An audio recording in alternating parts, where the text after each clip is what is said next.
sometimes until dinner, so I decide to leave the dome again with Koromaru.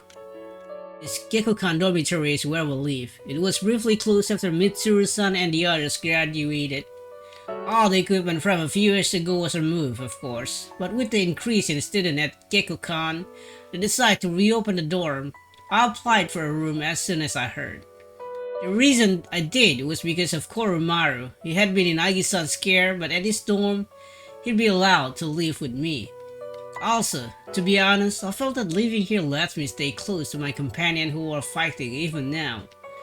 Back then, everyone took turns walking Koromaru.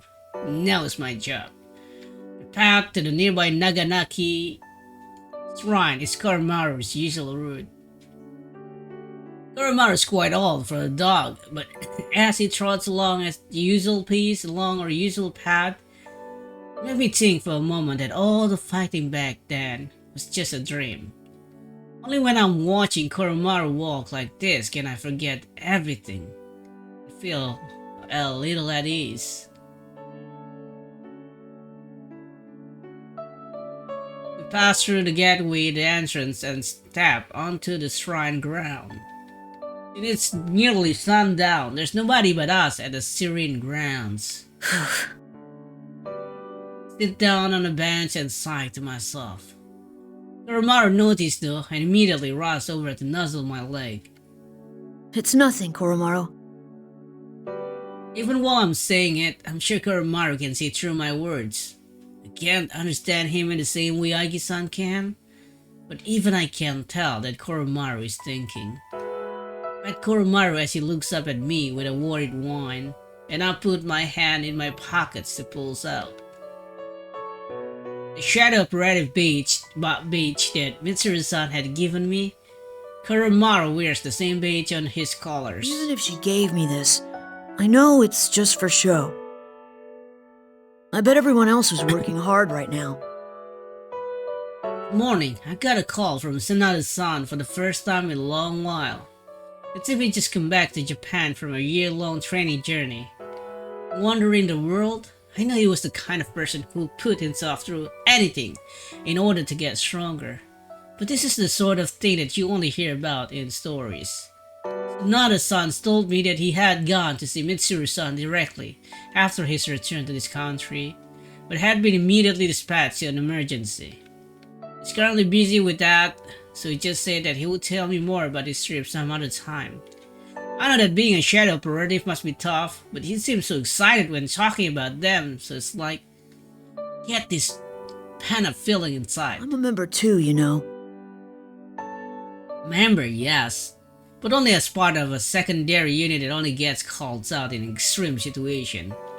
Being part of a special suppression unit has a cool ring to it that I like, but the official Shadow Operative are each given a unique number. For example, Agi-san is member number 5. We don't have that, with just auxiliary members. Haven't been called to an action yet, and I doubt I ever will be until after I graduate high school. After all, I did promise Mitsuru-san that I would try to live out my childhood as much as I could. I'm just for show too. Following that promise to try as much as I could, and acting like a child on the surface, an average middle school student, studying, helping out with club activities, and even taking part in the student council. But I haven't officially joined any club, and the reason why is because I asked Mitsuru-san to call me for help if she ever needed me.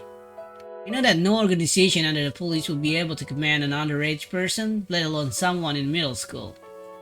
I'm only a Shadow Operative for sure, and only a child for sure.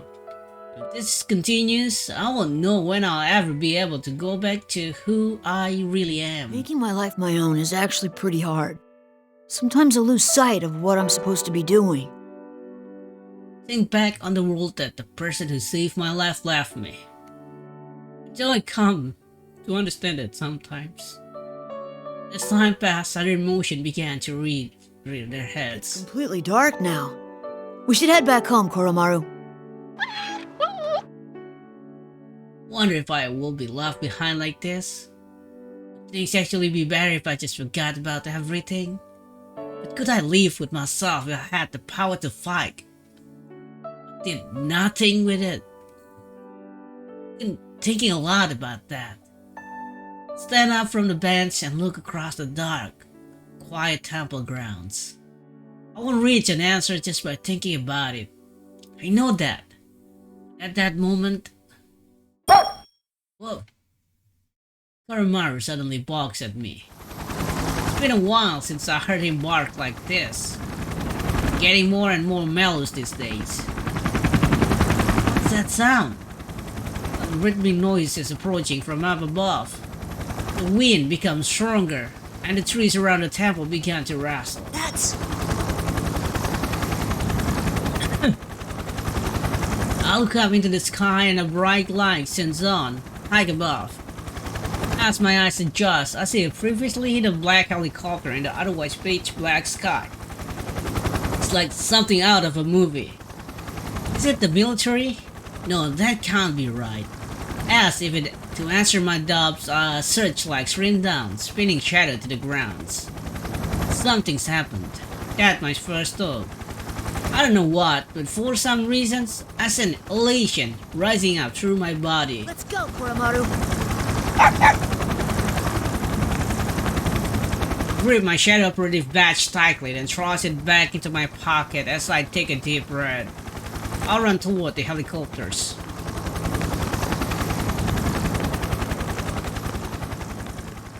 To be continued. Very sorry. Okay, the same.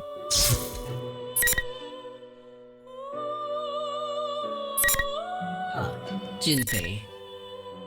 Okay, this verse.